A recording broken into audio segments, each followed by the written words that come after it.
As library students, you know about libraries. You know about museums. But how much do you know about the important cultural institutions known as archives? We believe that it is beneficial for you to understand how archives work in order to make future collaborations between librarians and archivists possible. Such cooperation can benefit everyone. So what is an archives? An archives is a place where the history of documents is preserved, explored, and celebrated. Archives hold original, unique documents that were created in the course of practical activity. Archivists strive to preserve documents as historically complete evidence. This means they remain useful as sources for public memory, cultural identity, legal action, and accountability. Some archival documents are old and some are new. Age has nothing to do with whether a document is considered archival. Instead, the value and completeness of a document's information lends it this status. Archives have 3 goals: to acquire archival documents, to keep them safe, and to make them available to users. To meet these goals, archivists undertake several tasks. First, they acquire and appraise materials. This means that they accept materials into the archives and assess their value.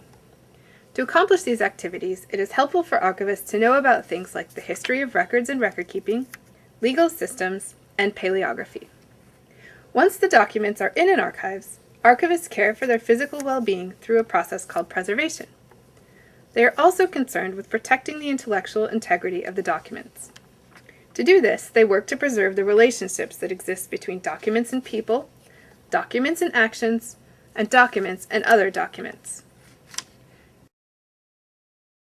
In an archives, meaning comes from both the document itself and its context, the circumstances under which the documents are created or received and used. Archivists arrange documents in a special way to protect their context. They also describe archival material.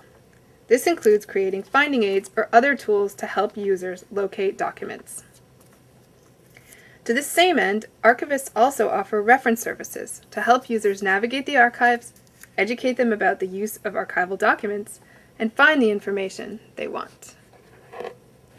Hopefully, you're beginning to see that while libraries and archives are alike in some ways, they are different in others. Both care for cultural property, but the materials they acquire are different.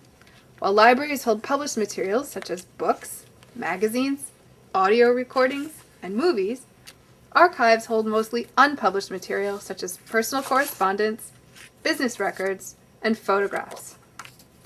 Archivists therefore have a unique responsibility to both the creator and the user of material and must balance protecting privacy with making information accessible.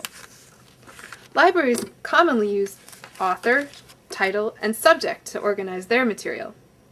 In an archives, the historical context of a document is part of its value and dictates document organization. Archival arrangement is based on 2 essential principles: provenance and original order. Provenance is the origin of a record. Archival practice demands that records from one individual or organization be kept together and not mixed with records from other organizations or individuals. Original order is the practice of leaving materials in the order in which the creator made or used them to preserve any relationships that exist. Preserving documents in this way allows them to remain as historically complete evidence, hopefully throughout time. This system seems very different from libraries. As mentioned before, one difference between libraries and archives is the kind of material each institution holds. Archives offer material that a library cannot offer if it is to maintain accurate, up-to-date collections.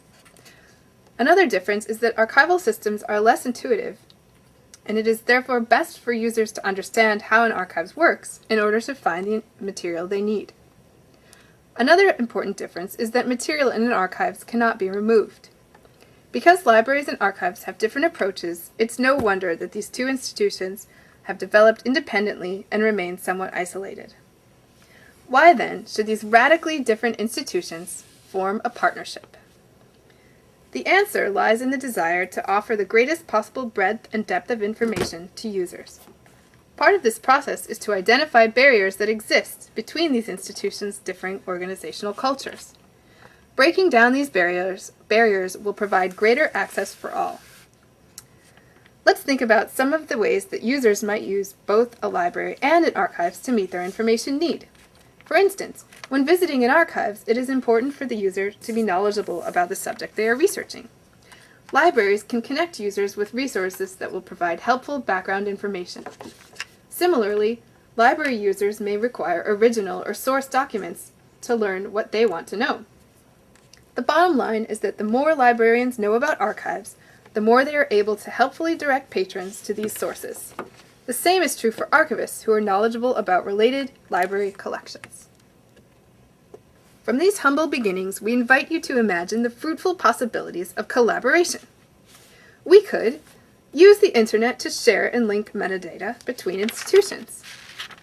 Allow users and other institutions to contribute metadata so they can find information using search strategies that are most natural to them. Encourage interinstitutional loans. Identify copies of original documents and published materials. Form reference partnerships where archives and libraries share knowledge resources. All of these ideas make this information more flexible and accessible in a variety of ways. Some of these possibilities are already beginning to happen. As information professionals, you can determine what future partnerships will bring. As you embark on your library career, remember that knowledge about partner institutions is the first step towards meaningful collaboration, and the first step in approaching future information needs.